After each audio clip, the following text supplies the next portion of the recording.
Baik Bapak Ibu, acara kita mulai. Assalamualaikum warahmatullahi wabarakatuh. Waalaikumsalam warahmatullahi wabarakatuh. Selamat pagi, salam sejahtera untuk kita semuanya. Yang kami hormati Bapak Kepala Bagian Pengadaan Barang dan Jasa Seda Kabupaten Pati. Yang kami hormati Bapak Ibu Sekretaris pada perangkat daerah Kabupaten Pati.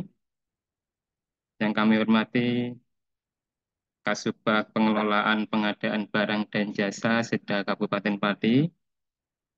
Yang kami hormati Kasubag Pengelolaan LPSE Seda Kabupaten Pati.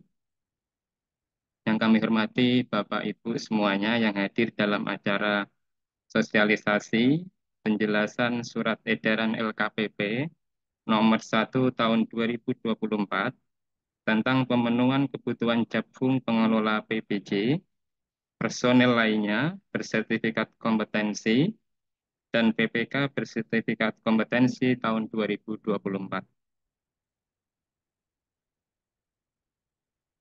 Baik Bapak Ibu, kita buka bersama acara pada pagi hari ini dengan bacaan basmalah bersama-sama.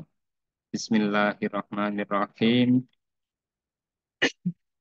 Acara selanjutnya sambutan dari Bapak Kepala Bagian Pengadaan Barang dan Jasa Seda Kabupaten Pati. Kepada beliau Pak Riko kami persilakan. Oke, terima kasih Mas Anies. Assalamualaikum warahmatullahi wabarakatuh. Selamat pagi dan salam sejahtera untuk kita semua yang saya hormati Bapak Ibu Sekretaris di Badan Dinas, kemudian Kabak Umum di PT RSU Suwondo, Kayen, kemudian ada Kasubag TU di Puskesmas, kemudian Bapak Ibu Sekcam mungkin yang hadir hari ini di kecamatan, teman-teman dari bagian pengadaan, Mas Sito, Mas Arif, dan Bapak Ibu sekalian yang tidak bisa sebutkan satu-satu. Pertama, Bapak Ibu sekalian, dari apa yang akan kita sampaikan pada hari ini berkaitan dengan beberapa hal. Yang pertama terkait dengan pelaku pengadaan, yang kedua nanti ada tambahan terkait dengan perkembangan inputting sirup yang tahun 2024, yang kita tahu sendiri itu menjadi parameter di beberapa penilaian dari pemerintah pusat. Kemudian ada beberapa hal yang kita sampaikan terkait beberapa penyelesaian transaksi elektronik pengadaan di tahun 2023 yang masih mempunyai tunggakan di beberapa OPD. Yang terakhir nanti ada beberapa penyampaian terkait dengan pembukaan etalase baru untuk sewa kendaraan. Yang pertama, Bapak Ibu sekalian, sebelum nanti disampaikan secara detail oleh Mas Arif maupun Mas Sito, saya ingin memberikan beberapa hal penekanan yang terkait dengan pelaku pengadaan, Bapak Ibu sekalian. Jadi kalau kita melihat ketentuan di Peraturan Presiden yang terbaru di 12 tahun 2021, transformasi pelaku itu memang menekankan bahwa dengan kompetensi yang baik, maka tujuan pengadaan yang memang dia menargetkan juga akan sinkron. Maka mau tidak mau perbaikan kompetensi di pelaku pengadaan itu menjadi hal yang mutlak, ya, sekalian. Sehingga ada beberapa kunci-kunci yang sudah ada di ketentuan Perpres termasuk bagaimana Pokja dan pejabat pengadaan itu dikunci, kemudian dijabat oleh jabatan fungsional. Demikian juga dengan PPK. Okay. PPK ini juga harus dijabat orang yang punya kompetensi PPK dan bukan kompetensi dasar sekalian. Dengan maksud pemahaman teknis terkait dengan tugas pokok fungsi baik Pokja, baik pejabat pengadaan dan PPK ini dipahami secara menyeluruh sekalian. Maka ini juga harus dicermati secara lebih luas, bukan pada tataran yang memang lebih sempit, karena mau tidak mau kalau kita berbicara pelaku pengadaan mau nyuruh si A, si B, si C untuk mengikuti sertifikasi kompetensi level dasar atau level 1 aja kadang-kadang pada nggak mau, bagus sekalian. Ada yang mau kemudian sudah membayar 6 juta, 7 juta ternyata tidak diluluskan. Itu juga banyak sekali bagus sekalian. Sehingga hal itu juga menjadi hal yang faktor penghambat kita untuk kemudian mempercepat PNS yang punya kompetensi di bidang-bidang pengadaan dan sebagainya. Yang kedua, memang pada titik tertentu kita berbicara ketentuan di Mendagri terkait dengan penerbangan kontrak, Bapak sekalian ini agak lebar sedikit, Bapak sekalian. Kenapa kemudian yang tanda kontrak sekarang itu PA dan KPA dan bukan PPK lagi, Bapak sekalian. Dan itu sebenarnya menjadi hal yang sudah kita lakukan mulai tahun 2020 ketika ada Kemendagri 77 tahun 2020 terkait dengan petunjuk pelaksanaan APBD, Bapak sekalian. Dan sampai sekarang hampir semua kabupaten kota sudah switch bagaimana yang tanda kontrak itu sudah PA-KPA. Karena proses perikatan itu memang melekat di PA-KPA, Bapak sekalian. Dan itu sudah termuat di ketentuan pembukaan keuangan daerah. Bukan kemudian menjadi hal yang melekat di ketentuan pengadaan barang jasa. Artinya adanya di pengadaan barang jasa itu ketentuan itu karena ada ketentuan yang lebih awal di ketentuan pembukaan keuangan. Maka mau tidak mau PA-KPA mempunyai tugas untuk kemudian melakukan perikatan dan melakukan tindakan yang berakibat terhadap pengeluaran, Bapak sekalian. Maka kalau kita cermati lebih detail, Bapak sekalian, kalau kita lihat di Perpres 33 terkait standar regional, honor PPK itu nggak ada lagi. Honor PPK itu nggak ada lagi, Bapak sekalian. Kalau kita melihat detail honornya pelaku pengadaan, yang ada hanya Pokja, hanya yang ada pejabat pengadaan, kemudian yang hanya ada PA untuk beberapa paket yang khusus penetapan pemenangnya itu PA. Itu kan maksud bahwa Kemendagri sudah menutup peluang bagaimana PPK itu berperan di proses pelaksanaan. Cuma, Bapak Ibu sekalian, kita tahu sendiri bahwa pengadaan itu tidak hal yang simpel. Maka mau tidak mau tidak bisa semuanya dilihat ke PA-KPA. Maka regulasi pengadaan juga harus kemudian berkembang untuk kemudian membackup beberapa ketentuan pengelolaan keuangan yang mungkin tidak bisa menjelaskan detail terkait dengan pengadaan barang jasa sekalian. Sehingga mau tidak mau, kalau kita bandingkan antara APBD dan APBN, kalau Bapak Ibu sekalian lihat SPM-nya Menteri Keuangan masih ada honor PPK, Bapak Ibu sekalian masih ada. Cuma kemudian kalau kita berbicara posisinya di APBD, di Perpres 33 tidak ada. Itu juga menjadi hal penekanan bahwa Kemendagri tidak mau melepas kemudian hal-hal yang berkaitan dengan penerangan perjanjian dan tindakan mengakibatkan keuangan itu dengan serta-merta melekat pada PPK. Nah, itu sudah kita laksanakan di Kabupaten Pati yang memang sampai saat ini juga masih menjadi polemik karena ada beberapa PA-KPA yang tidak mau datang kontrak dan kemudian menyerahkan kepada PPK. Kemudian yang kedua terkait dengan sirum, Bapak Ibu sekalian, kita sendiri bahwa MCP KPK, penilaian dari indeks tata kelola itu juga barometernya di sirum. Maka nanti ada penjelasan detail oleh Mas Ito selaku Kasubag LPS ini. Kemudian yang selanjutnya kita masih punya tunggakan bagaimana transaksi kita di purchasing dan PL dan tender tahun kemarin itu masih gantung-gantung, itu artinya tidak diselesaikan, mulai kontraknya tidak diupload, kemudian serah terimanya tidak diupload juga sehingga tidak bisa dinilai penilaian kinerja penyedianya. Kalau itu dibiarkan, bagus sekalian, maka status paketnya walaupun proses ini sudah dibayarkan di sistem itu, maka prosesnya masih di pemilihan. Maka kita terus mendorong Bapak Ibu sekalian untuk menyelesaikan itu sampai dengan penilaian penyedia supaya bukti nyata proses keuangan yang sudah selesai itu juga sinkron dengan sistem. Nah, nanti akan jelaskan bukti di mana yang masih kurang-kurang. Yang terakhir terkait dengan sewa kendaraan ini juga merespon beberapa hal kebutuhan terkait dengan sewa kendaraan baik bis, minibus maupun kendaraan kecil yang kita lihat di RUP itu sepanjang tahun ada. Contoh bis ini ada di kegiatan haji, ada kegiatan di mudik gratis, sehingga kalau kita basisnya menggunakan katalog lebih simpel daripada kita menggunakan pengadaan langsung atau dengan metode yang lain. Mungkin itu sedikit dari saya terkait beberapa hal yang mungkin akan disampaikan dan akan disebutkan secara teknis. Silakan Bapak Ibu sekalian kemudian mencatat apa yang kemudian disampaikan oleh teman-teman bagian BPJ Kalau beberapa hal yang mungkin masih dirasa perlu ditanyakan, silakan didiskusikan untuk kemudian mendapat suatu formulasi yang bisa dilaksanakan di pelaksanaan. Terima kasih, saya kembalikan ke Mas Anies. Wassalamualaikum warahmatullahi wabarakatuh. Waalaikumsalam warahmatullahi wabarakatuh. Terima kasih Pak Diko atas sambutannya. Acara selanjutnya penyampaian materi.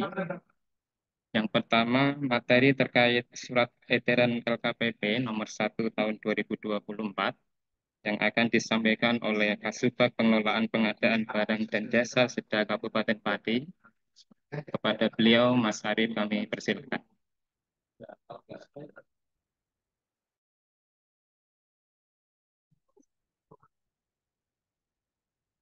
Terima kasih Mas Anies.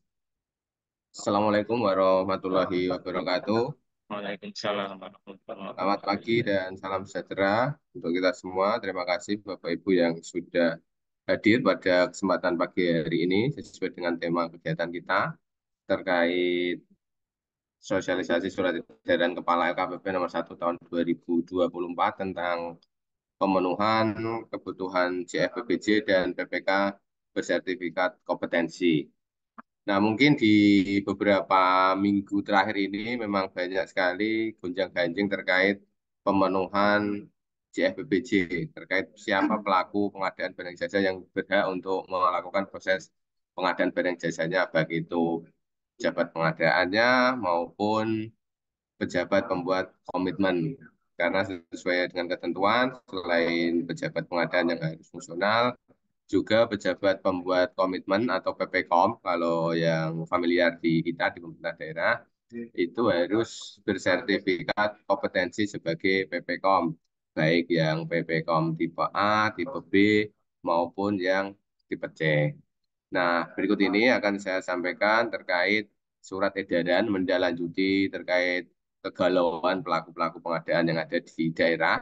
Kemudian Kepala LKPP mengeluarkan surat edaran terkait hal tersebut.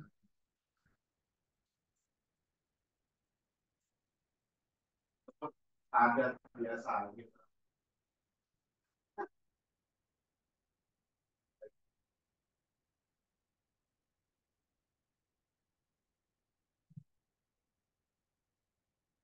Oke. Nah, berikut ini akan saya sampaikan terkait SE. Nah, latar belakang munculnya SE Kepala LKPP nomor 1 tahun 2024 itu ada 3 hal. Yang pertama terkait kewajiban KLPD atau Kementerian Lembaga Pemerintah Daerah memiliki pengelola pengadaan barang jasa. Dalam hal ini yaitu jabatan fungsional pengelola pengadaan barang jasa yang nantinya ditugaskan sebagai pokja pemilihan atau pejabat pengadaan. Nah, ini berdasarkan data dari LKPP memang jumlahnya belum memenuhi target dari LKPP yang ditargetkan di akhir tahun 2023 itu sebanyak 60%, dan memang ada kewajiban dari pemerintah daerah maupun kementerian lembaga untuk menyusun rencana aksi terkait pengelolaan pengadaan barang jasa.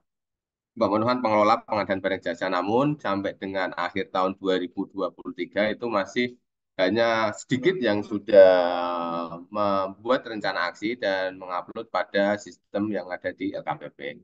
Kemudian yang kedua yaitu terkait yang saya sampaikan tadi, terkait kewajiban PPK yang harus memiliki sertifikat kompetensi di bidang PBJ. Nah, di sini ada 3 tipologi PPK yang dibedakan berdasarkan ruang lingkup pekerjaannya, mulai TPK tipe A, tipe B, dan tipe C. Nah, ini yang banyak sekali ditemukan untuk pengadaan-pengadaan yang ada di pemerintah daerah, yaitu yang tipe C, yang bersifat sederhana, kegiatan rutin. Nah, itu diwajibkan memiliki sertifikat tipe C. Nah, kemudian sama juga seperti yang tadi, pemerintah daerah dalam hal ini juga diwajibkan terkait penyusunan rencana aksi pemenuhan PPK bersertifikat kompetensi. Kalau yang ini baru sesuai dengan edaran ini baru di tahun 2024 ini, karena melihat masih sedikitnya personil yang memiliki sertifikat kompetensi PPK, baik itu tipe C, B maupun A, sehingga pemerintah daerah harus mempunyai rencana aksi pemenuhan PPK bersertifikat kompetensi. Jangan sampai di PPK karena kita melihat sampai saat ini memang masih banyak sesuai yang disampaikan Pak Kabak tadi, masih banyak PPK yang memang dirangkap oleh pengguna anggaran atau PA. Meskipun yang tadi disampaikan bahwa sesuai dengan Permendagrinya itu memang PPK menjadi satu tugas dari bagian tugas dari pengguna anggaran karena tidak lagi muncul tadi di apa namanya di standar harga yang sesuai dengan Perpres tentang honoran PPK dan lain sebagainya. Kemudian yang ketiga, perlu adanya pengaturan mengenai personil lainnya yang bersertifikat kompetensi. Nah, personil lainnya di sini yaitu personil yang bertugas sebagai pelaku pengadaan yang ada pada kepolisian atau Polri maupun TNI dan KLPD yang lainnya seperti pada BIN. Nah, di sana kalau di TNI Polri memang tidak ada yang namanya JF BPBJ yang ada kan personil Polri maupun TNI-nya. Dan yang di BIN juga sama seperti itu. Nah, makanya ini perlu diatur juga terkait pemenuhan personil lainnya. Jadi ini yang personil lainnya kita kesampingkan untuk yang di pemerintah daerah. Nah, kemudian yang selanjutnya, nah terkait urgensi yang ada terkait pemenuhan kebutuhan itu, kalau kita bandingkan dari target 60% pemenuhan CFPBJ nasional, ternyata sampai di akhir tahun 2023 itu rata-rata pemenuhan CFPBJ nasional itu hanya di angka 34,30,3%. Nah, ini pun tidak semuanya KLPD maupun pemerintah daerah memiliki fungsional pengadaan barang jasa. Ada beberapa kementerian, lembaga maupun pemerintah daerah itu yang fungsional pengadaan barang jasanya nol atau tidak ada sama sekali. Nah, inilah yang menjadi urgensi kenapa banyak kegalauan di lembaga-lembaga pemerintahan, baik di kementerian lembaga maupun di pemerintah daerah. Kalau kita bandingkan sendiri dengan pemenuhan fungsional pengadaan barang jasa yang ada di Kabupaten Pati, sampai akhir tahun 2023 kemarin, kita sudah mencapai 43,75%. Dari kebutuhan yang sudah ditetapkan oleh LKPP sebanyak 32 personil, sampai akhir tahun 2023 kemarin, sudah terpenuhi sebanyak 14 personil. Artinya memang masih ada PR yang cukup banyak untuk pemenuhan CFBPJ Kabupaten Pati ini. Nah, pemenuhan fungsional pengadaan barang jasa ini juga menjadi salah satu indikator dalam penilaian MCP KPK sesuai yang disampaikan Pak Kabak tadi, ya. Selain memang pemenuhan yang lain, yang menjadi fokus penilaian MCP KPK juga salah satunya terkait pemenuhan fungsional pengadaan barang jasa. Nah, sebenarnya target di akhir tahun 2023 kemarin yang tingkat nasional itu hanya ditargetkan terpenuhi sebanyak 60%. Namun dalam kenyataannya memang hampir semua kabupaten kota maupun kementerian lembaga belum mencapai 60%. Kalau kita lihat tadi yang di rata-rata pemenuhan CFBJ nasional hanya di angka 34,3%. Itu yang terkait fungsional pengelola pengadaan barang jasa. Yang terkait PPK bersertifikat kompetensi pun sama. Kalau tadi kita lihat kompetensinya itu ada A, B, dan C. Nah, sampai akhir tahun 2023 itu hanya sertifikat kompetensi C dan B yang sudah ada yang memiliki atau yang sudah berkompetensi itu baru yang tipe C dan tipe B. Sedangkan yang tipe A belum ada sama sekali personil yang memiliki sertifikat kompetensi itu. Nah, bagaimana dengan yang di Kabupaten Pati? Di Kabupaten Pati ini jumlahnya malah jauh lebih sedikit. Nah, ini dari hampir 51 perangkat daerah, ditambah puskesmas mungkin 29, itu paling beberapa masih banyak yang belum memiliki sertifikat kompetensi. Nah, itulah alasan kenapa di akhir tahun 2023 kemarin, melalui surat edaran Bupati nomor 020-6815 tanggal 27 Desember 2023, Bapak Bupati mengeluarkan surat edaran terkait pemenuhan kebutuhan pejabat pembuat komitmen atau PPK pengadaan barang jasa di lingkungan pemerintah Kabupaten Pati yang salah satu atau yang poin-poinnya di dalamnya yaitu mewajibkan untuk pejabat administrator atau dalam hal ini setara eselon 3 G untuk wajib memiliki sertifikat kompetensi PPKOM tipe C atau yang bersifat kegiatan bersifat rutin dan sederhana. Nah, itu ada kewajiban bagi pejabat administrator untuk memiliki sertifikat kompetensi tipe C. Kalau di situ diwajibkan memiliki sertifikat kompetensi tipe C, tentunya tidak terlepas bahwa pejabat administrator juga harus memiliki sertifikat level 1 atau sertifikat tingkat dasar. Nah, kenapa di SEC itu juga disebutkan bahwa pejabat administrator yang belum memiliki sertifikat tingkat dasar harus memiliki sertifikat tingkat dasar yang selanjutnya untuk mengikuti sertifikasi kompetensi PPK tipe C. Nah, kalau sertifikat kompetensi PPK tipe C ini sangat mudah karena bisa diikuti melalui MOOC yang sampai saat ini masih berjalan proses pelatihannya, dan itu hanya cukup mengikuti itu sampai selesai, sampai di post-test, tidak ada lagi uji kompetensi.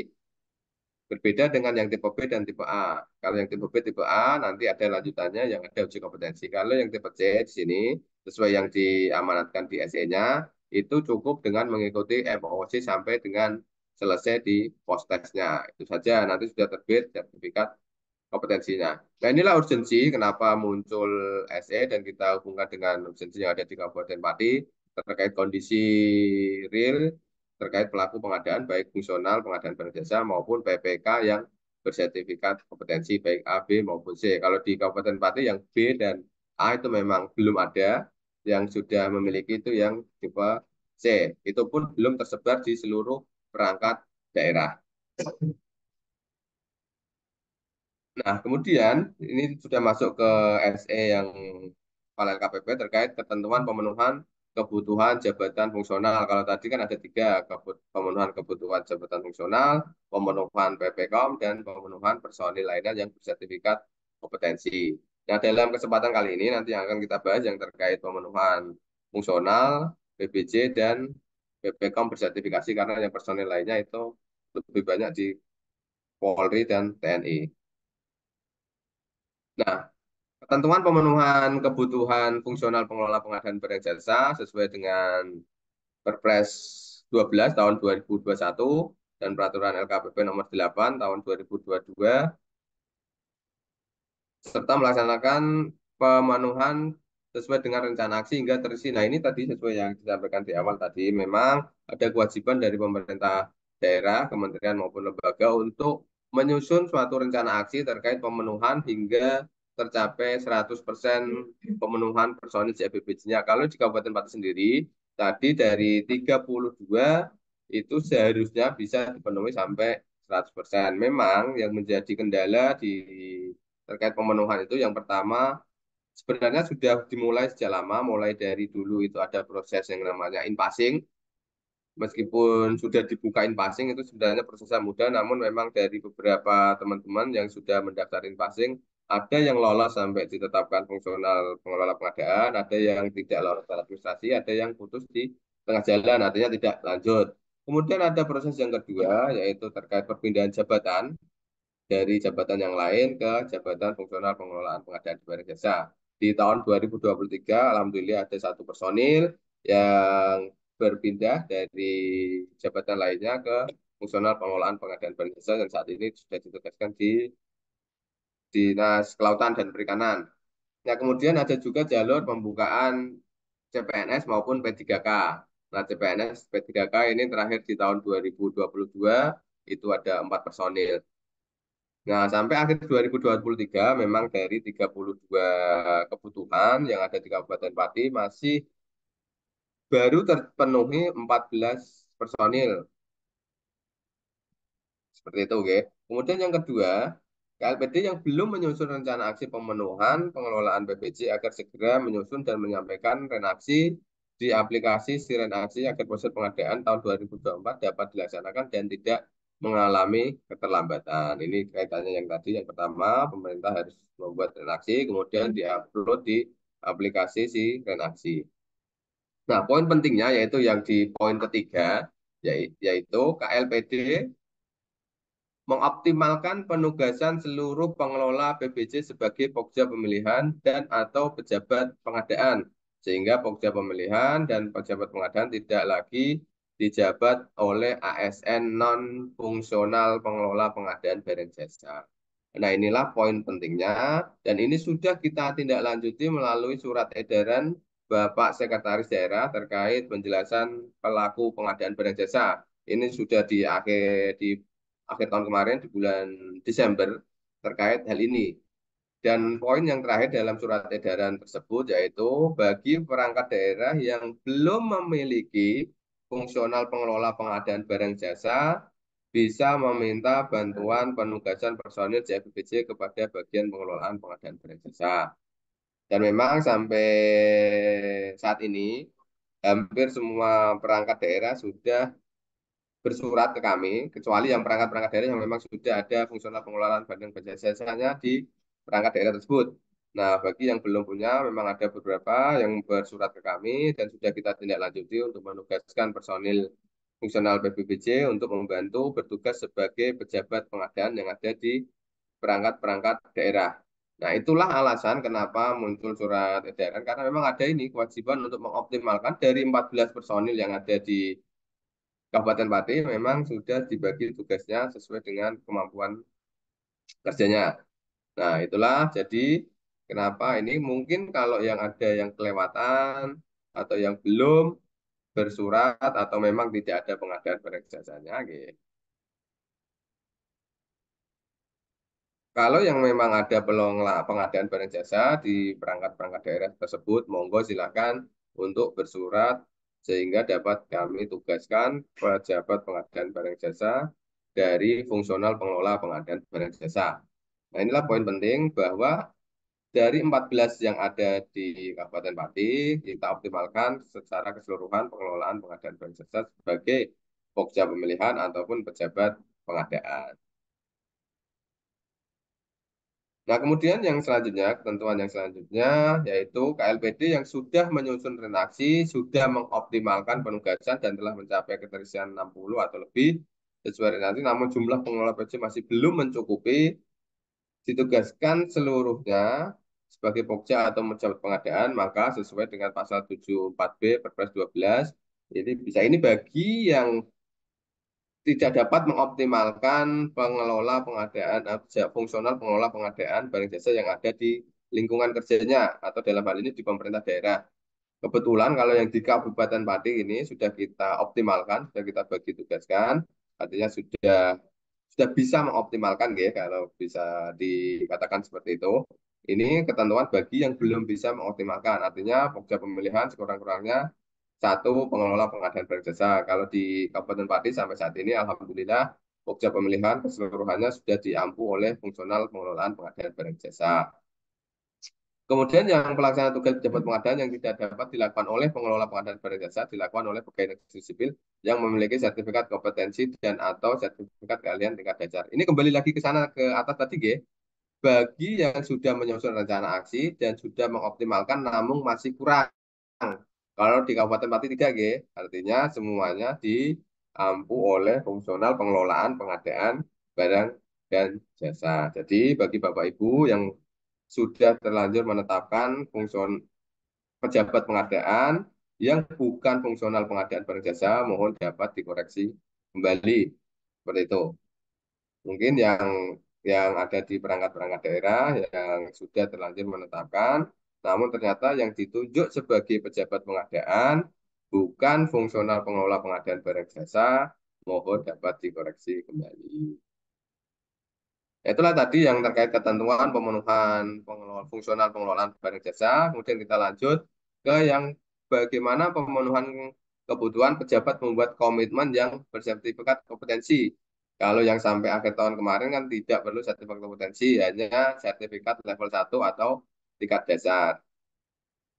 Namun sesuai dengan ketentuan bahwa berdasarkan Peraturan Presiden 16/2018 tentang pengadaan barang jasa beserta perubahannya, Pasal 88 PPK, yang dijabat ASN wajib memiliki sertifikat kompetensi di bidang pengadaan paling lambat 31 Desember 2023. Artinya sertifikat kompetensi bagi PPK ini berlaku per 1 Januari tahun 2024. Nah, kenapa kemarin muncul itu banyak kegalauan, bukan hanya di pemerintah daerah Kabupaten Pati, namun hampir di seluruh wilayah itu muncul kegalauan karena ini tidak dipersiapkan dari awal oleh masing-masing perangkat daerah atau masing-masing pemerintah daerah. Nah, sehingga di akhir 2023 kemarin, di awal 2024, itu banyak ternyata yang awalnya bertugas sebagai PPKOM, ternyata belum memiliki sertifikat kompetensi sebagai PPKOM. Nah, berdasarkan peraturan LKPP nomor 7 tentang SDM itu ada 3 tipologi, yaitu tipe A, tipe B, dan tipe C. Itu yang saya sampaikan tadi. Sesuai dengan penjelasan huruf A dan B, maka KLPD harus melakukan pemenuhan PPK bersertifikat sesuai tipologinya. Untuk kompetensi PPK pelaksana kegiatan desa pemerintah tipe A dan tipe B diperoleh melalui sertifikasi kompetensi yang diselenggarakan oleh LKPP. Nah, inilah yang ada uji komnya tadi yang saya sampaikan. Selain jenengan mengikuti pelatihan, juga nanti di akhir ada uji kompetensi untuk memperoleh sertifikat tipe A dan tipe B. Khusus yang tipe C hanya dilakukan saat dengan melalui pelatihan kompetensi tipe C yang diselenggarakan oleh PPSDM atau lembaga penyelenggara pelatihan dengan metode MOOC atau blended learning. Nah, saat ini yang sedang berjalan di PPSDM LKPP itu melalui MOOC yang sudah kita share pada teman-teman seluruh perangkat daerah. Nah, dan kebetulan di Provinsi Jawa Tengah itu memperoleh kuota tersendiri. Jadi tidak terpengaruh oleh, tidak gabung dengan kuota yang nasional. Artinya khusus Jawa Tengah disiapkan oleh LKPP ada kuota sendiri. Jadi itu yang menjadi keuntungan kita karena kuotanya kalau yang nasional terbatas oyok-oyokan dengan pemerintah daerah yang lain dengan personil-personil dari seluruh KLPD.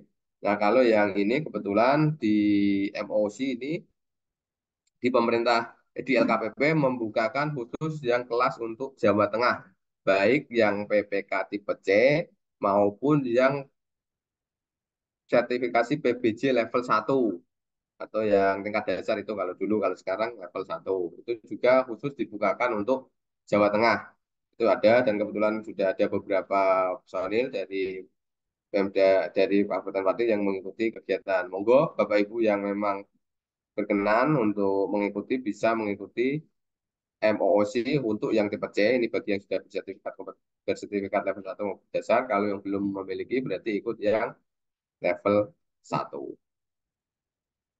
Nah, kemudian yang selanjutnya, KLPD yang belum memiliki PPK bersertifikat kompetensi sesuai tipologinya tadi ABC, maka pejabat pembina kepegawaian wajib segera menyusun dan mengelola rencana aksi. Ini sama dengan yang pemenuhan tadi, pemenuhan yang fungsional pengelolaan pengadaan barang jasa, memang ada kewajiban bagi pemerintah daerah untuk menyusun rencana aksi pemenuhan PPK bersertifikat kompetensi. Nah, ini yang sedang kita garap terkait penyusunan rencana aksi PPK berkompetensi. Kira-kira kebutuhan PPK berkompetensi untuk Kabupaten Pati itu berapa?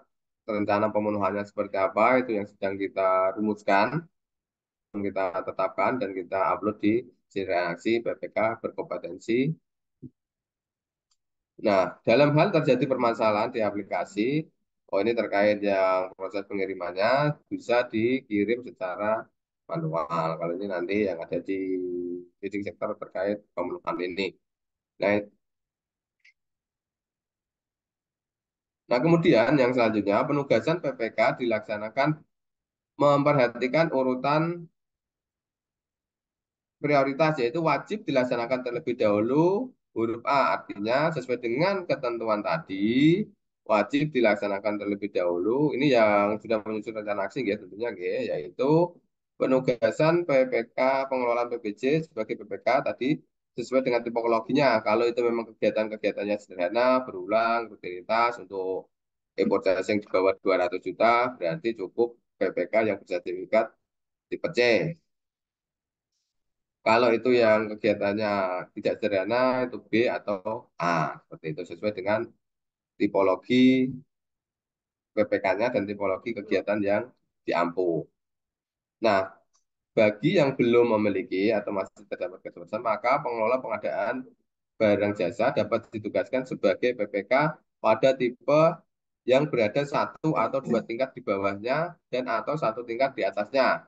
Artinya, seperti yang penjelasan dalam Peraturan KPP 7 tahun 2021, ini pengelola pengadaan barang jasa madya bisa ditugaskan sebagai PPK tipe A, tipe B, atau tipe C.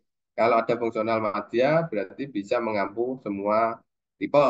Nah, kebetulan di Kabupaten Pati saat ini belum ada yang madya. Ini ada satu nanti yang sedang proses untuk menuju madya. Kemarin sudah lolos uji kompetensi, tinggal menunggu prosesnya. Kemudian yang kedua, pengelola muda ini bisa ditugaskan sebagai tipe A, tipe B, dan tipe C. Sebenarnya kalau yang muda ini kan tipe B. Tapi karena tadi bisa naik satu atau turun dua, berarti bisa semuanya bersama dengan tipe B. Untuk yang tipe pertama atau pengelola pengadaan barang jasa pertama dapat ditugaskan untuk tipe C atau tipe B seperti itu. Nah, kemudian penugasan ASN atau personil lainnya yang bersertifikat kompetensi dilaksanakan sebagai berikut. Nah, ini personil lainnya lebih yang ke tadi guys, yang saya sampaikan ke TNI Polri guys. Dapat ditugaskan sebagai PKK sesuai tipologinya, kemudian ASN personil lainnya yang memiliki sertifikat tipe C juga dapat ditugaskan tipe A, tipe B. Ini hampir sama dengan fungsional pengelola pengadaan barang jasa karena yang di TNI Polri tidak ada fungsional pengelola pengadaan barang jasanya. Jadi minimal yang bersertifikat C itu bisa ke B atau ke A. Artinya harus bersertifikat kompetensi seperti itu. Nah, ini hampir sama yang tadi, tapi ini lebih kita bicara ke yang personil lainnya. ASN yang memiliki sertifikat kompetensi, kalau yang di atas tidak ada, kemudian ASN personil lainnya sesuai kompetensi kerja nasional Indonesia SKKNI yang masih berlaku. Kalau dulu itu sebenarnya sudah ada sertifikat kompetensi PPK PBJ sebelum muncul tipologi A, B, dan C. Nah, bagi yang belum memiliki atau yang sudah memiliki sertifikat kompetensi PPK PBJ tapi tidak memiliki tipologi tadi ABC itu bisa digunakan untuk yang personil lainnya gitu, dalam hal ini untuk pejabat fungsional analis keuangan pengelola APBN yang memiliki sertifikat PBJ level 1. Kalau tidak ada yang tadi tidak ada yang bersertifikat ABC, tidak ada yang bersertifikat PPK PBJ bisa diampu oleh fungsional analis keuangan. Ini khusus yang tadi ya yang saya sampaikan gitu, bukan yang di kita yang di pemerintah daerah gitu. Kemudian yang terakhir itu bisa personil lainnya bersertifikat PPK negara tersertifikasi atau PNT yang diterbitkan oleh Kementerian Keuangan dan memiliki PBJ tingkat dasar atau level 1. Ini untuk pengetahuan Bapak Ibu mawon ya, karena ini penerapannya ada di TNI Polri dan kementerian lembaga tadi yang saya sebutkan. Nah, ini sama ini yang untuk di personil lainnya itu minimal yang akhirnya itu personil lainnya itu bisa diampu oleh ASN bersertifikat tingkat dasar. Ini yang khusus untuk yang personil lainnya. Ini personil lainnya ini yang bertugas di TNI Polri. Sebutannya seperti itu. Nah, untuk mensikapi terkait kekurangan personil tadi, baik yang PPK tipe yang PPK berkompetensi maupun fungsional pengelola pengadaan barang jasa, ini ada beberapa hal yang dapat dilakukan. Yang pertama yaitu salah satu upaya yang dapat ditempuh Kementerian Lembaga yaitu apabila belum terpenuhi pengelolaan pengadaan barang jasa untuk ditugaskan sebagai PPK, pekerja pemilihan maupun pejabat pengadaan, maka KLPD dapat meminta bantuan kepada KLPD Pemda lainnya.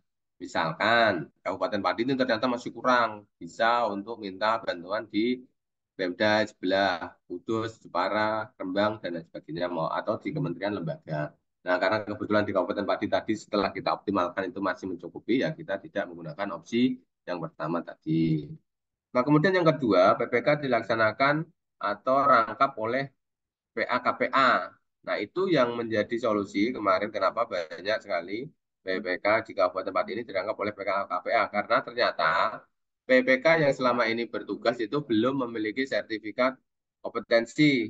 Seperti itu. Nah, kenapa kemarin waktu ada yang konsultasi ke kami, ke bagian BPJ, pasti kita sarankan PPK untuk dirangkap pengguna anggaran ataupun kuasa pengguna anggaran apabila di perangkat daerah tersebut belum memiliki PPK yang bersertifikat kompetensi. Ini sudah sesuai dengan ketentuan berdasarkan pasal 10 ayat 5 PP nomor 12 tahun 2021, kuasa pengguna anggaran pada pengadaan barang jasa yang menggunakan anggaran belanja dari APBD dapat merangkap sebagai PPK. Kemudian yang selanjutnya, bagaimana kalau ternyata PA-KPA tidak bersertifikat? Ini juga yang kemarin menjadi polemik karena muncul suatu penjelasan yang ternyata dianulir lagi. Itu berdasarkan pasal 7 ayat 3 Peraturan KPP 19 tahun 2019 disebutkan bahwa PA pengguna anggaran atau kuasa pengguna anggaran yang merangkap sebagai PPK tidak diwajibkan memiliki sertifikat kompetensi di bidang pengadaan barang jasa.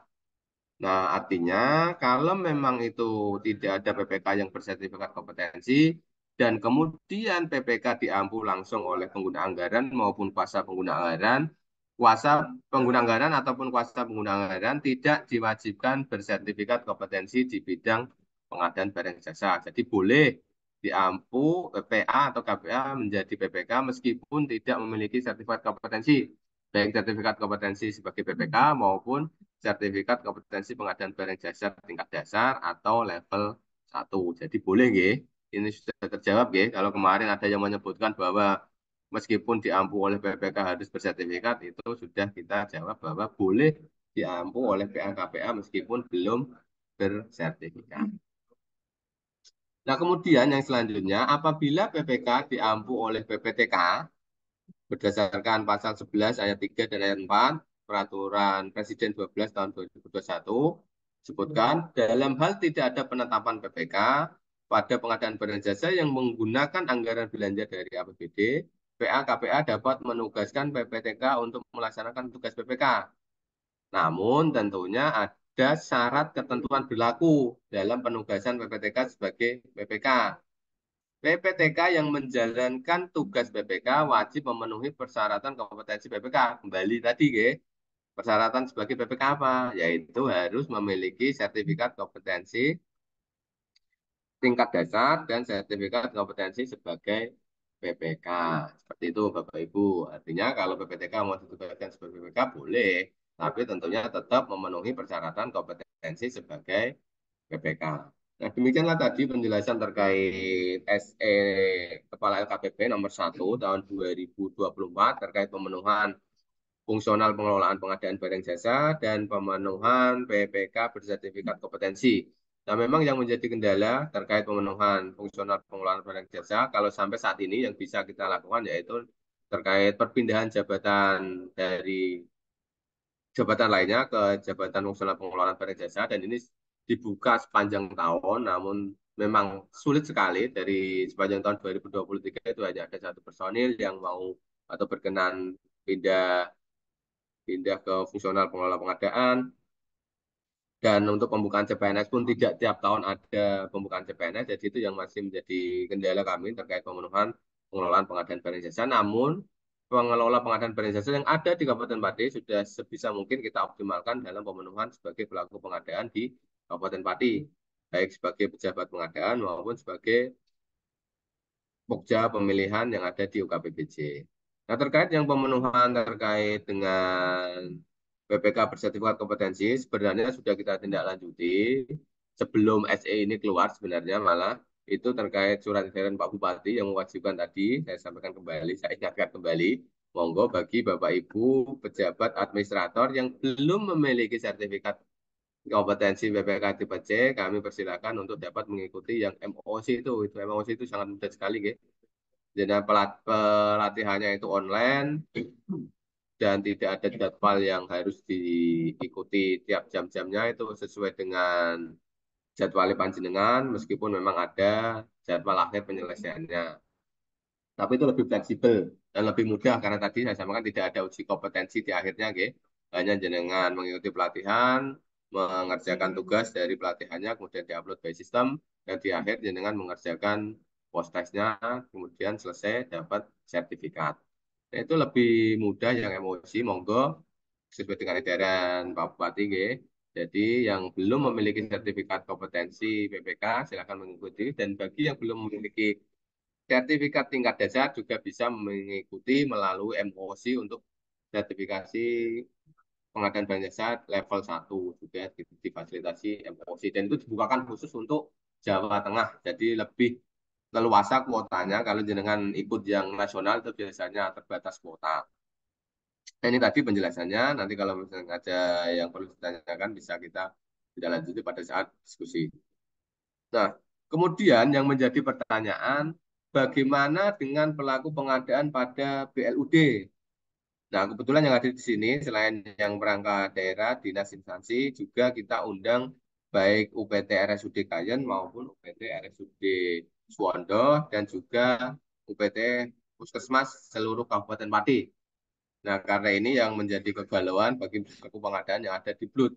Nah, pelaku pengadaan di BLUD itu bagaimana? Apakah wajib dijabat oleh tadi fungsional pengelola pengadaan, PPK-nya apakah wajib bersertifikat tipe A, tipe B, atau tipe C?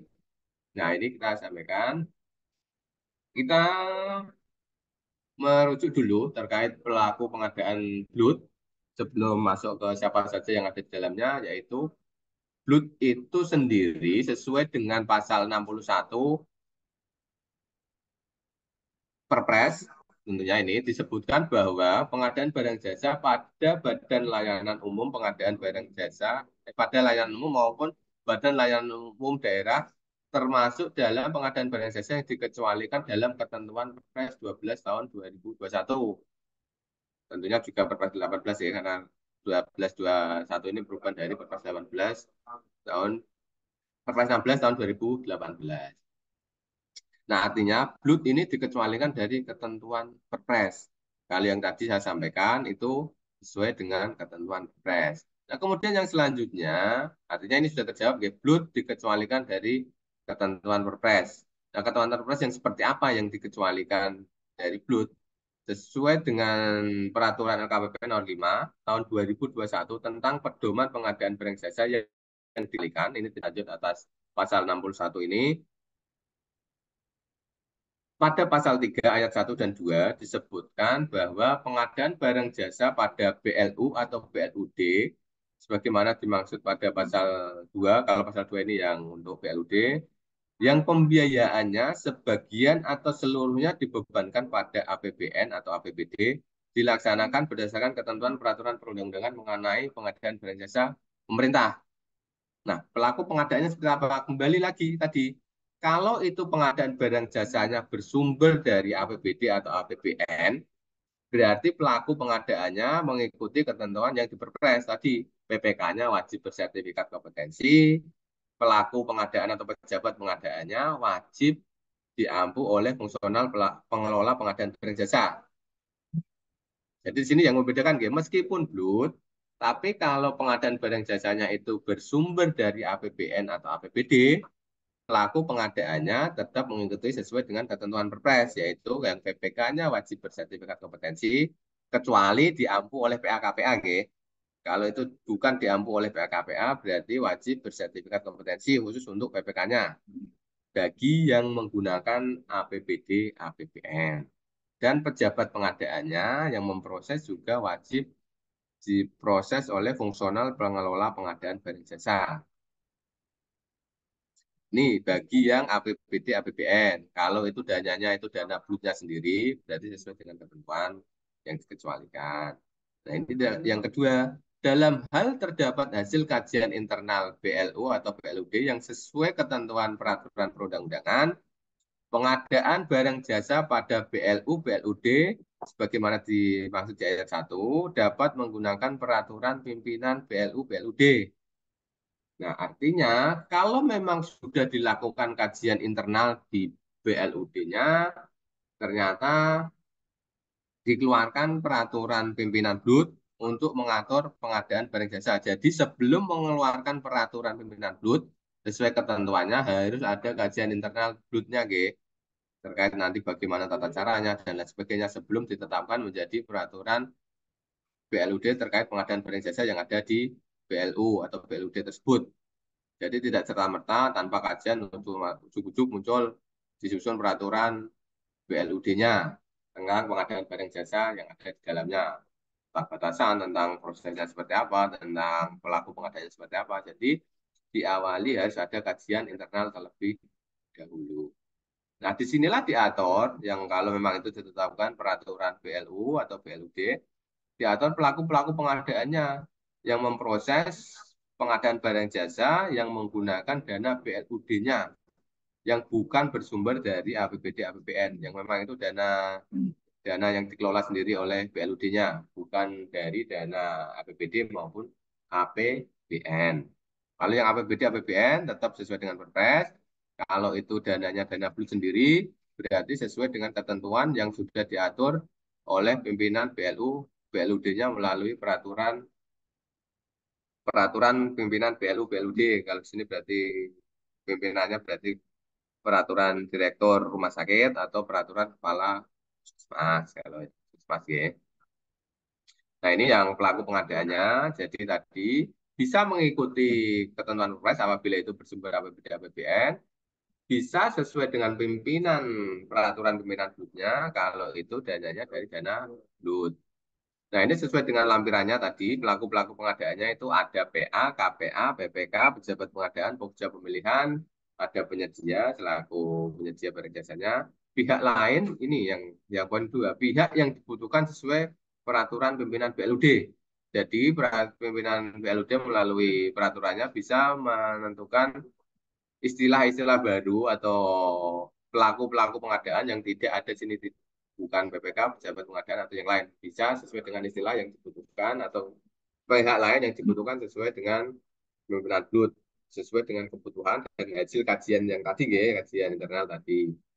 Jadi tidak serta-merta yang di BLUD itu harus sama persis, harus berbunyi PPK, pejabat pengadaan. Kalau memang dibutuhkan ada personil lainnya, sebelaku yang mendukung proses pengadaan barang jasanya bisa ditetapkan melalui peraturan pimpinan BLU atau BLUD.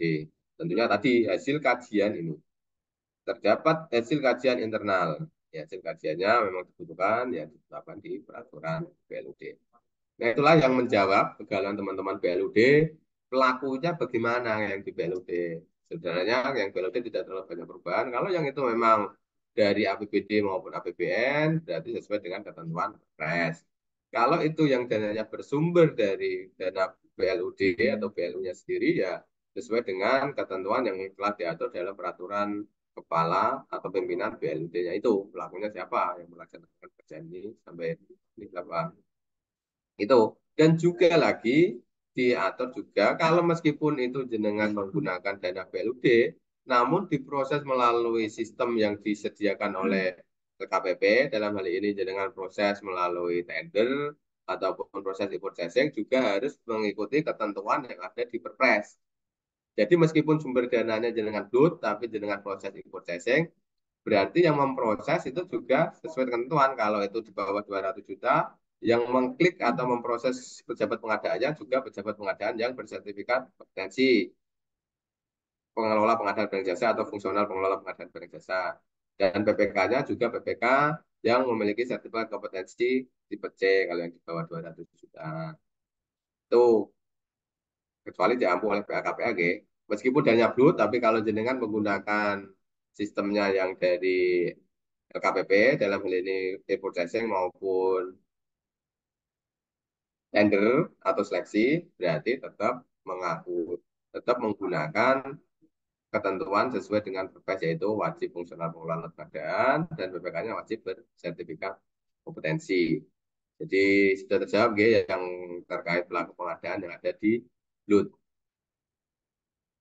Nah, ini yang pelaku pengadaan yang di BLUD. Kemudian yang saya lanjut lagi, nanti kita sambung dengan diskusi yang terakhir. Untuk informasi saja, di tahun 2024 ini, Katalog Lokal Kabupaten Pati menerbitkan atau membuka etalase baru jasa sewa kendaraan. Kalau tahapan sampai saat ini kita sedang proses pengesahan terkait dokumen telahannya. Jadi setelah itu nanti disahkan, nanti kita bukakan. Mungkin dalam waktu dekat ini, minggu depan ini sudah kita bukakan untuk jasa sewa kendaraan. Nah, di dalam jasa sewa kendaraan ini, ada 3 kategori yang kita bukakan. Ini sesuai dengan yang kita rekap dari RUP terkait sewa kendaraan yang hampir ada di beberapa OPD yang mempunyai jasa sewa kendaraan, yaitu untuk sewa bus, sewa minibus, dan sewa mobil penumpang. Khusus yang untuk mobil penumpang memang kita bukakan sesuai dengan kebutuhan. Bisa harian, bisa mingguan, bisa bulanan, dan bisa tahunan. Karena ini ada di beberapa perangkat atau di beberapa instansi itu ada terkadang yang sewanya itu tahunan untuk kendaraan operasional.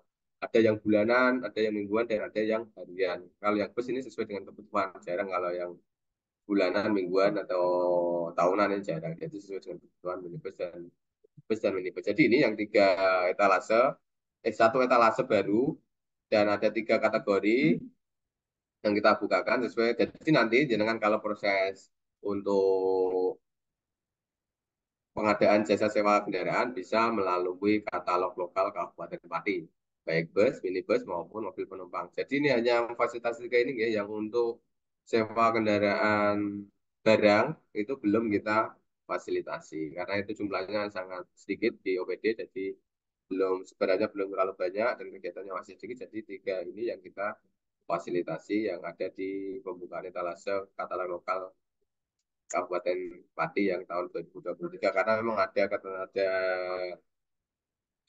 ketentuan atau ada dorongan bahwa harus ada peningkatan terkait pembukaan etalase untuk di katalog lokal. Jadi untuk tahun ini yang kita bukakan di awal tahun itu jasa sewa kendaraan. Ada 3 yang bisa difasilitasi: bus, minibus, dan mobil penumpang harian, mingguan, bulanan maupun tahunan. Nah, demikian tadilah penjelasan terkait SE nomor 1, Kepala LKPP nomor 1 tahun 2024, dan saya juga menyampaikan gambaran terkait pemenuhannya, fungsional pengadaan barang jasanya di Kabupaten Pati seperti apa, yang bersertifikat tipe C seperti apa, kemudian yang di BLUT tadi yang menjadi kegalauan teman-teman BLUT juga sudah saya sampaikan. Namun kalau masih ada yang ingin ditanyakan, bisa nanti di sesi sharing atau sesi diskusi. Itu saja dari saya. Terima kasih. Selamat siang. Wassalamualaikum warahmatullahi wabarakatuh. Saya kembalikan ke moderator. Waalaikumsalam warahmatullahi wabarakatuh. Terima kasih Mas Arief atas penyampaian materinya. Acara selanjutnya penyampaian materi yang kedua terkait perkembangan input RUP yang akan disampaikan oleh Kasubag Pengelolaan LPSE Setda Kabupaten Pati. Kepada beliau, Pak Ito, kami persilakan.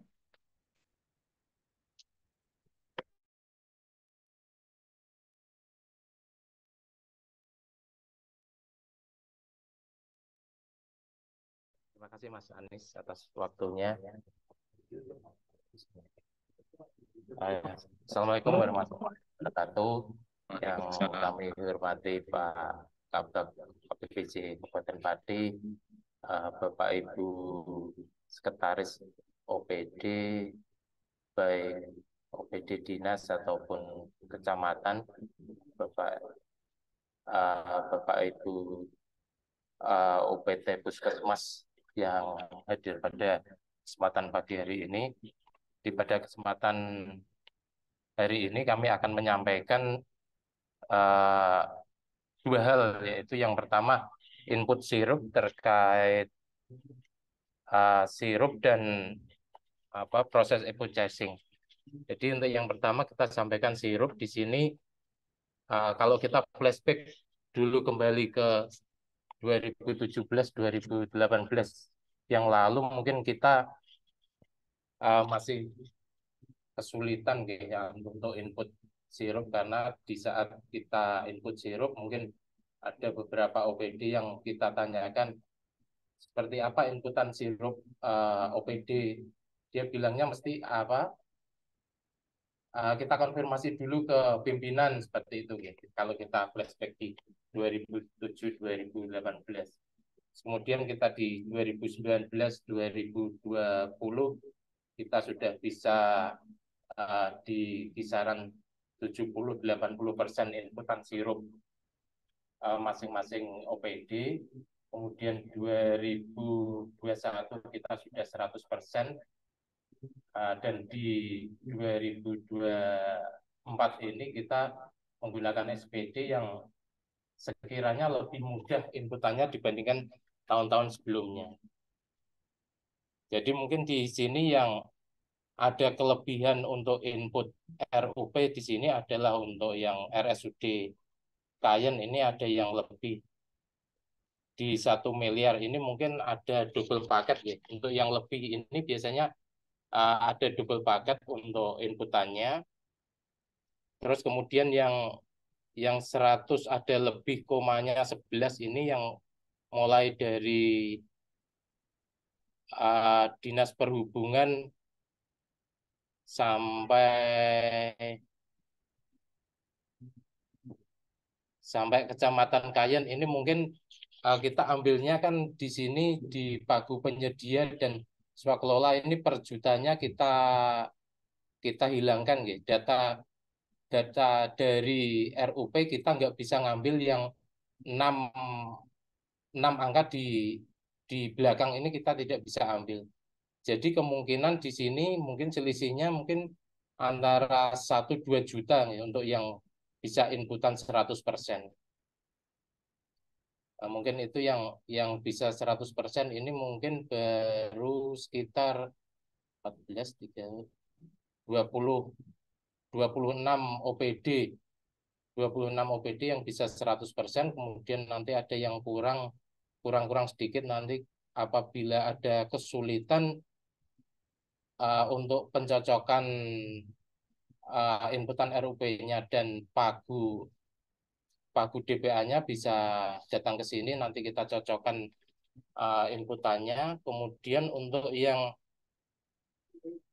60-70 ini mohon untuk Bapak Ibu Sekretaris untuk mempush admin RUP-nya untuk bisa menginputkan kembali dan kita targetkan untuk tanggal 1 Februari kita bisa input 100% semua. Dan di sini ada beberapa OPD yang masih 60% ke bawah, ini mungkin untuk perhatian khusus nih, untuk dari Puskesmas Pucak Wangi, Dinsos, Puskesmas Wedari Jaksa 1, Puskesmas Terangkil, Pucak Wangi 2, Disdik, Puskesmas Pati 1, Pati 2, Dakprin, Puskesmas Jagan, Puskesmas Gabus, dan Puskesmas Sukolilo. Jadi mungkin ini kebanyakan yang dari puskesmas yang baru kita buatkan rumah-rumahan terbaru terkait input RUP tersendiri, karena tahun sebelumnya mungkin masih mengikuti Dinkes, dan di sini apabila ada kesulitan monggo bisa datang ke layanan UKPBJ, nanti kita fasilitasi terkait input RUP ini. Jadi mungkin ada beberapa OPD yang menjadi perhatian khusus di sini untuk bisa dipush lagi admin RUP-nya. Mungkin mohon untuk Bapak Ibu Sekretaris untuk menyampaikan kepada admin RUP-nya. Yang kedua kami sampaikan di sini adalah purchasing-nya tahun 2023. Di situ ada kekurangan dari proses kontrak PPK ada 927 paket. Di situ diantaranya OPD-OPD-nya ada seperti ini, banyak. Nanti kalau mungkin datanya bisa kami share Japri atau bisa hadir ke sini. Di situ ada proses kontrak PPK, berarti di sini PPK belum melakukan kontrak dengan penyedia. Mungkin ini proses yang terbawah sebelum proses e-purchasing itu selesai. Di situ ada proses kontrak PPK, berarti PPK harus berkontrak dengan penyedia, kemudian melakukan pengiriman dan penerimaan barang, itu adalah proses yang setelahnya, kemudian verifikasi penyelesaian paket. Jadi yang disampaikan oleh Pak Kabak tadi pada awal tadi bahwa penyelesaian paket ini adalah memberikan penilaian kepada penyedia. Ini ada 8 paket yang belum, tinggal memberikan penilaian saja, itu 8 paket, terus kemudian yang melakukan pengiriman dan penerimaan itu harus berkoordinasi dengan penyedia. Jadi ada 1.694 paket di situ yang belum terselesaikan. Kemudian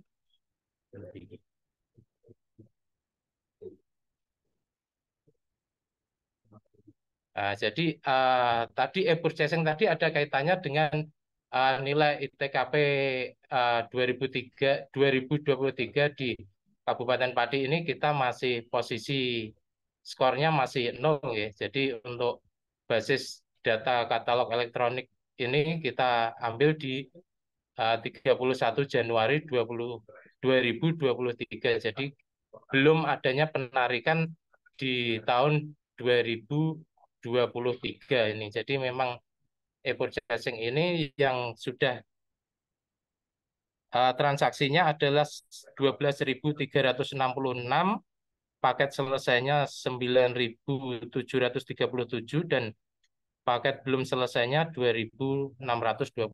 Mungkin Bapak Ibu yang masih ada paket yang gandul mungkin bisa dilengkapi lagi terkait paket-paketnya supaya bisa selesai semua dan nilai TKP-nya kita bisa penuh ya untuk terkait e-purchasing ini. Mungkin itu ya apa yang bisa kami sampaikan. Assalamualaikum warahmatullahi wabarakatuh. Ini nanti, Waalaikumsalam warahmatullahi wabarakatuh. ini nanti Mas. Arif. Eh? Stop. Yes. Terima kasih Pak Ito atas penyampaian materinya. Acara selanjutnya sesi tanya jawab. Monggo Bapak Ibu yang ingin bertanya kami persilakan.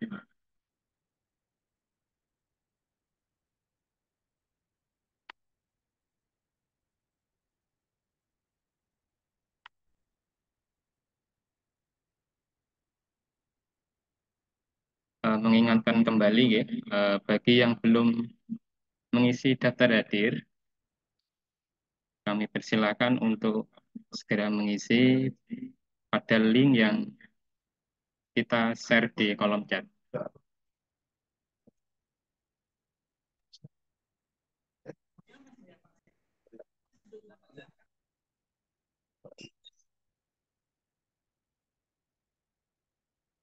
Monggo Bapak Ibu yang ingin bertanya kami persilakan.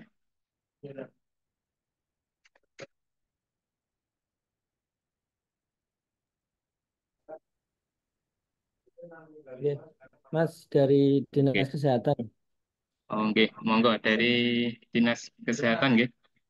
Mas Arep, Pak Umar ini nggih, kami persilakan monggo. Mas Arep terkait dengan kan tadi sudah disampaikan bahwa BLUD kan mungkin punya mekanisme tersendiri dalam arti bahwa nanti anggaran yang bersumber dari BLUD teman-teman di puskesmas baik di puskesmas dan rumah sakit itu bisa menggunakan pelaku pengadaan sendiri. Intinya begitu nggak Mas Arab. Yang kedua, mungkin kalau terkait dengan anggaran yang dari APBN ataupun yang APBD dengan mekanisme perpres. Artinya ketika dia melakukan pengadaan lewat e-purs, berarti dia harus menggunakan CF yang memang CF yang ada di Dinas Kesehatan. Saya menegaskan itu. Benar gitu ya Mas Arif ya? Iya, betul Mas, Pak Umar ya. Ya, betul seperti itu Pak Umar. Kalau yang pelaku pengadaan BLUT, kalau itu yang dikelola dana BLUT-nya sendiri, berarti sesuai dengan ketentuan pimpinan BLUT-nya. Kalau itu yang dikelola itu APBD, APBN, atau yang menggunakan tender yang melalui LPSE atau e-purchasing, berarti yang pelaku pengadaannya, kalau pejabat pengadaan berarti fungsional pengelola pengadaan, yang ditugaskan sebagai pejabat pengadaan yang di institusi BLUT tadi, dan PPKOM-nya PPKOM yang bersertifikat kompetensi, kecuali yang diampu oleh PA ataupun KPA. Itu Pak Sumar. Kemudian gini, Mas, ini berkembang ya, ngomong yang lain, nunggu yang lain untuk mungkin bertanya.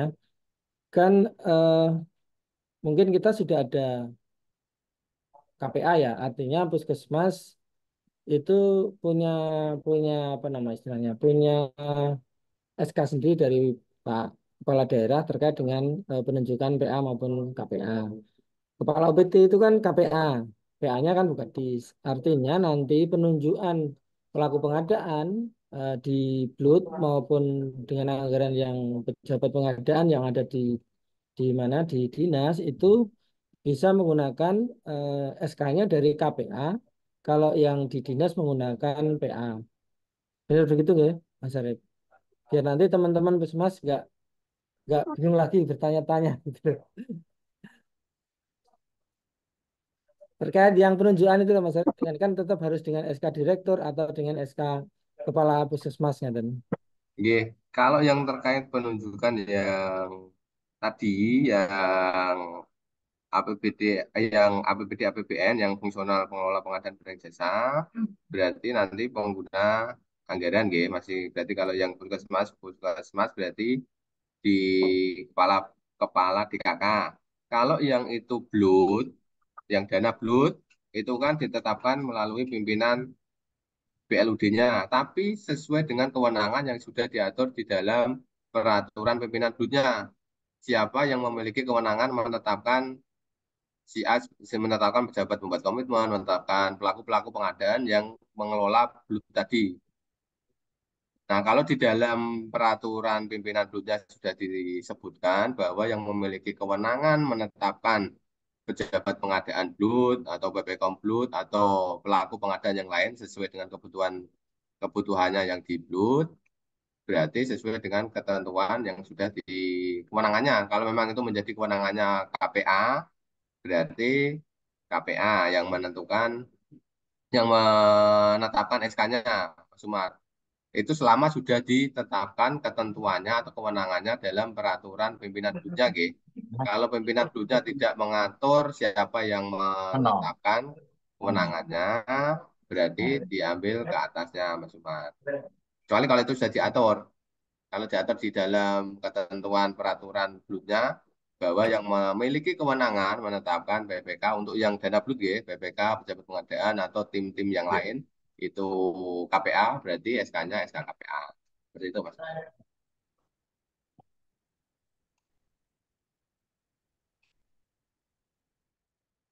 Jadi kembali lagi ke ketentuan peraturan pimpinan BLUT-nya, siapa yang memiliki kewenangan menetapkan tadi, khusus yang untuk BLUT,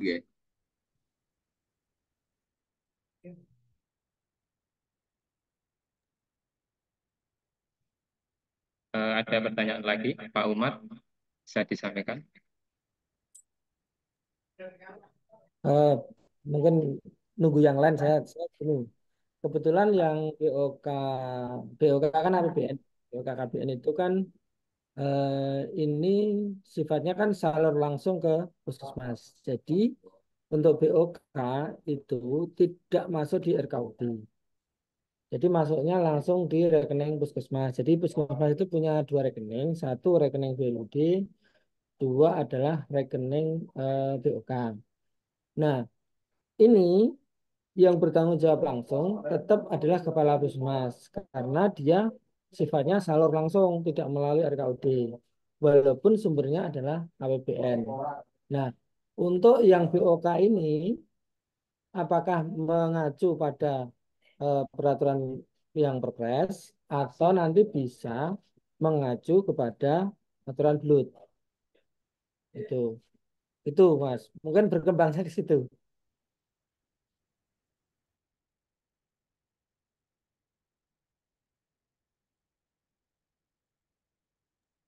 Bisa diulangi sekali lagi, Mas Umar, yang terkait tadi yang BOK dan BLUT. Oke.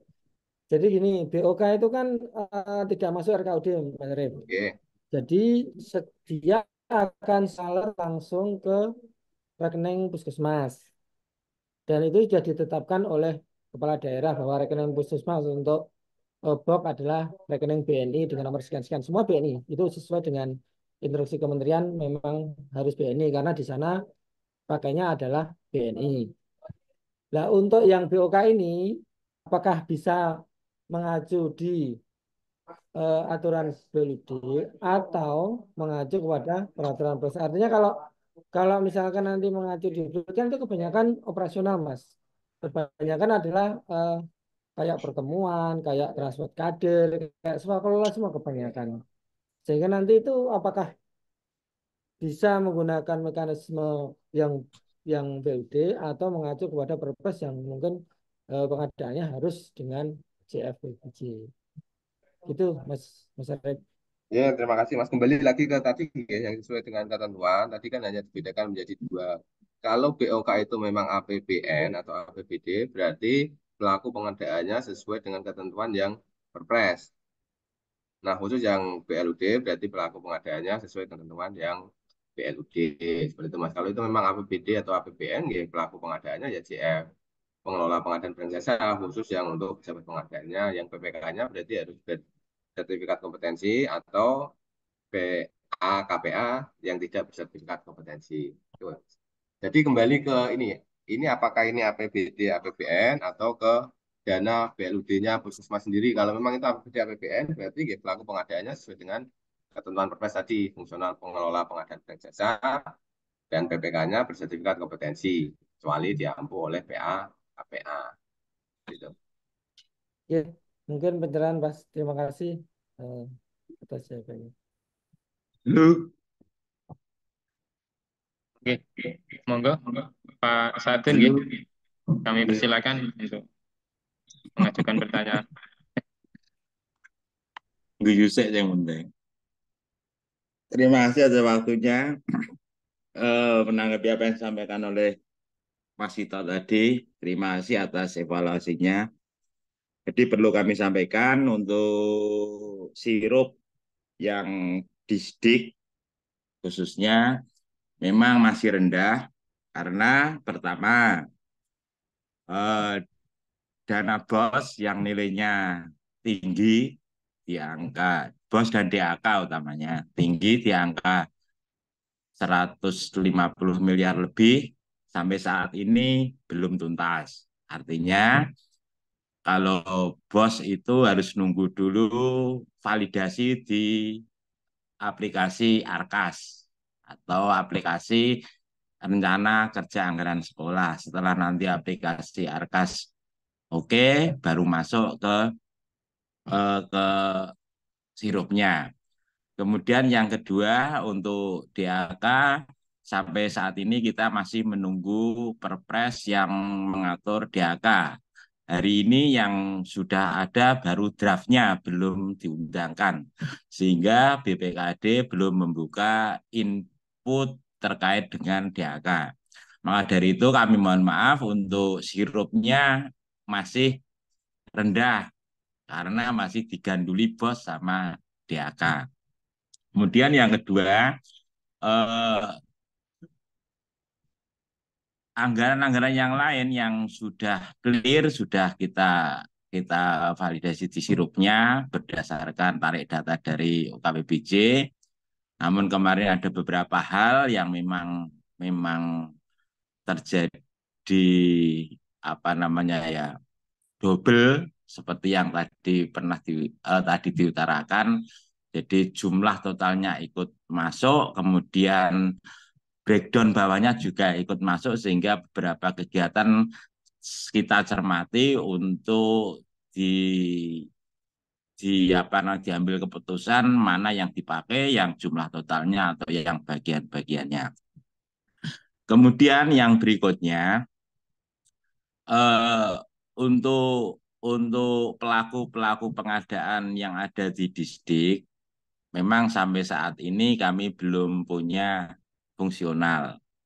Nah, kemudian dilemanya kami menangani banyak hal. Ada 21 korwil, ada 1 kantor Disdik. Nah, menurut apa yang disampaikan oleh pemateri tadi bahwa pelaku pengadaan utamanya adalah pejabat pengadaan harus wajib fungsional. Sementara Disdik belum fungsionalnya belum ada. Maka mohon sarannya ini bagaimana langkah yang harus dilakukan. Yang kedua, mekanismenya nanti seperti apa? Apakah para korwil itu dari 21 kecamatan datang ke UKPBJ kalau memang pakai fungsional UKPBJ? Apakah personil UKPBJ yang fungsional itu datang ke distrik atau datang ke kecamatan? Terima kasih. Assalamualaikum warahmatullahi wabarakatuh. Waalaikumsalam warahmatullahi wabarakatuh. Monggo, Mas Arif. Jawab. Terima kasih Pak Sadun. Yang saya tanggapi dulu yang terkait yang pelaku ya, kalau nanti yang terkait sirup nanti masih tahu. Yang terkait pelaku pengadaan sebenarnya sudah kita sampaikan terkait hal tersebut yang melalui surat Pak Sekda terkait penjelasan pelaku pengadaan yang poin terakhir itu bisa meminta bantuan ke bagian pengelolaan pengadaan barang jasa. Nah untuk teknisnya nanti seperti apa nanti mungkin akan ada tambahan dari Pak Kabak. Monggo Pak Kabak. Terima kasih Mas Sarip. Ya, sebetulnya yang tak tunggu-tunggu ya Pak Sabdun ini, ya. Karena UPT yang dulu mengajukan permohonan tinggal di SDIK, gitu. Yang lain sudah semua. Yang takut ya karuan, tak jawab. Ya. Jadi kalau sadar diri ya malah seneng saya ini. Karena saya dulu di SDIK tok. Ya. Sebetulnya skemanya sudah kita siapkan Mas Sabdun. Jadi khusus di SDIK kita tugaskan 2 orang dengan ruang lingkup beban belanja itu yang memang besar. Sehingga kita sudah siapkan plot-plot untuk gabungnya itu kita siapkan 2 orang untuk membantu distrik. Tapi nek surat tekan denganku, ya surat tugasnya gak tekan-tekan dengan. Intinya seperti itu Pak Zadun. Terkait dengan pola kerja, ya, pola kerja. Ini kan PPK-nya itu kan hanya beberapa dan adanya di distrik. Kalau kita melihat alur proses pengadaan itu kan PPK ke pejabat pengadaan. Sehingga tingkat koordinasinya bukan langsung kemudian ke Korwil. Kalau Korwil bukan BPK. Kan ada.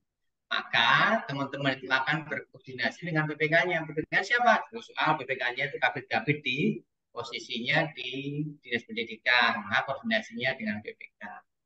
Nah, yang kedua, untuk kemudian menghemat waktu, nah silakan sistem elektronik juga bisa dilakukan.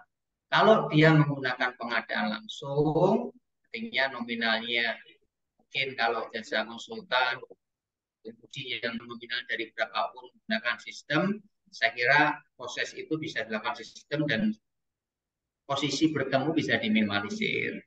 Kemudian kalau yang sifatnya kecil-kecil, menggunakan surat pemesanan, silakan menggunakan fasilitas Google Drive. Artinya apa, Pak Sadun? Silakan.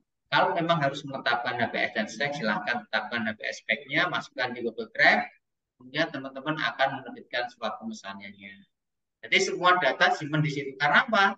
Posisi teman-teman sudah punya cadangan digital, sehingga tidak harus kemudian dari distrik datang ke sini, kemudian ditandatangani, ya, kemudian dibawa pulang lagi karena teman-teman sudah punya tanda dan itu saya terapkan juga saya selaku GPK sehingga tidak perlu kemudian tantangan basah karena teman-teman di fungsional sudah punya tantangan digital. Itu untuk kemudian mempercepat waktu proses pengadaannya. Mungkin itu Pak Sadun. Terima kasih. Saya kembalikan Mas Arif.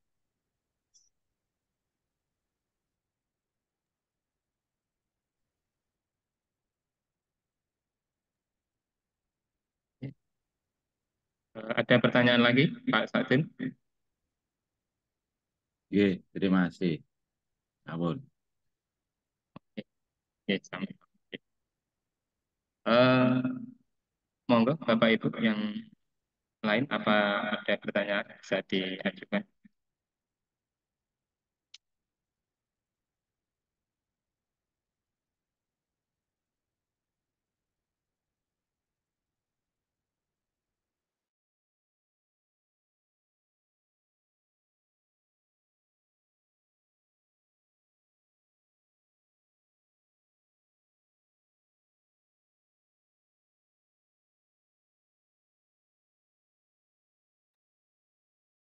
Kalau tidak ada, sebelum kami tutup acara pada pagi hari ini, mungkin ada sedikit penekanan gitu dari Pak Riko selaku Kepala UKPPJ Kabupaten Pati.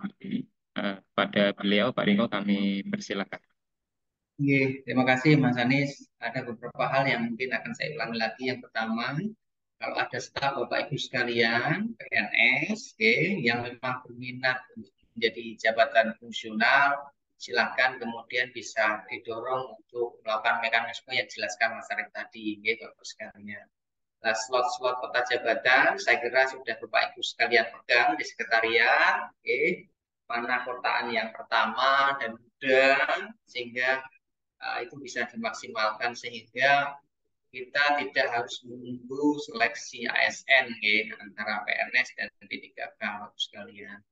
Kita juga sudah membuka skema koordinasi dengan PKPP apakah memungkinkan untuk menggunakan skema P3K.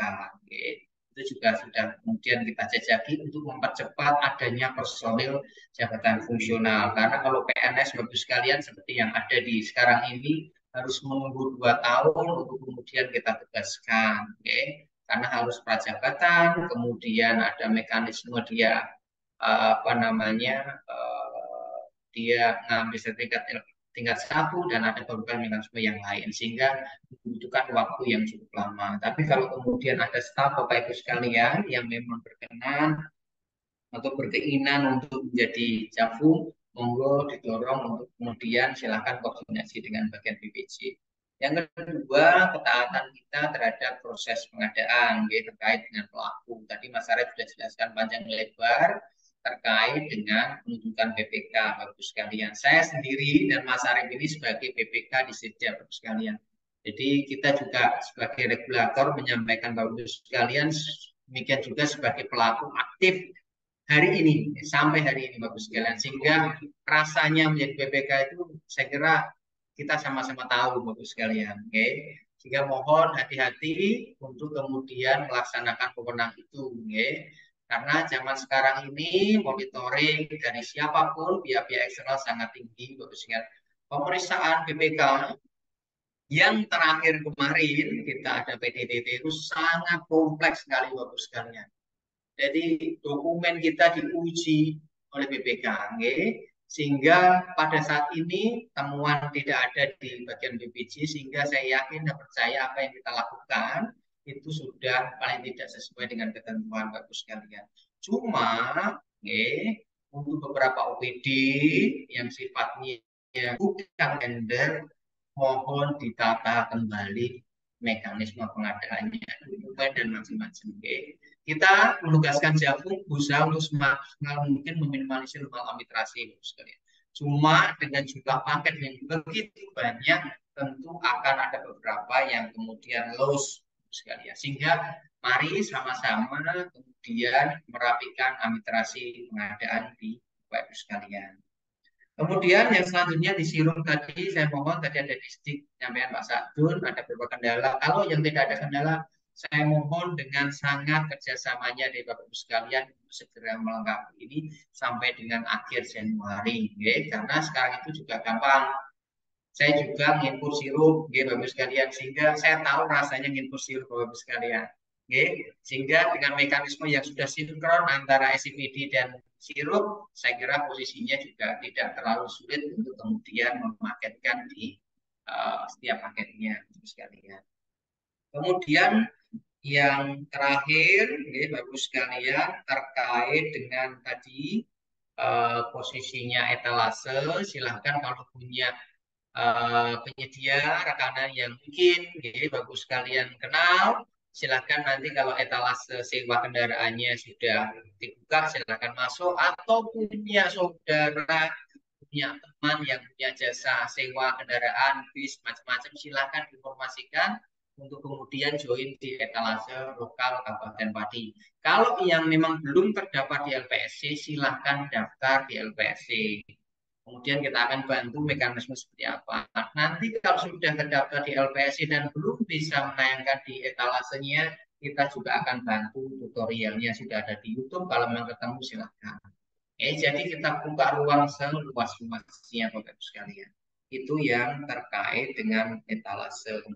Kemudian yang terakhir, untuk yang tadi Dinas Kesehatan, Mas Umar, Puskesmas, dan RSUD Suwondo, bulan depan kita akan buka Zoom seperti ini dengan LKPP, dengan pokok bahasan penyusunan peraturan pimpinan BLUR untuk pengadaan barang jasa di PUD supaya lebih jelas semuanya. Oke, bagus sekalian. Bagaimana nyusunnya, kemudian bagaimana saya kira mekanisme pelakunya yang harus kemudian sesuai ketentuan seperti apa, kita akan buka Zoom khusus untuk PLUD dengan LKPP selaku regulator di pemerintah pusat. Mungkin itu sedikit dari saya. Terima kasih. Saya kembalikan Mas Anies selaku moderator. Terima kasih Bapak Ibu sekalian atas kerjasamanya dan meluangkan waktu hari ini. Semoga apa yang kita lakukan menjadi awal baik di tahun 2024 dalam rangka melaksanakan pengadaan di Kabupaten. Terima kasih. Terima kasih Pak Riko. Baik Bapak Ibu, mari kita tutup acara pada pagi hari ini dengan bacaan hamdalah bersama-sama. Alhamdulillahirabbil alamin. Dari kami, apabila ada tutur kata yang kurang berkenan di hati Bapak Ibu, kami mohon maaf yang sebesar-besarnya. Assalamualaikum warahmatullahi wabarakatuh.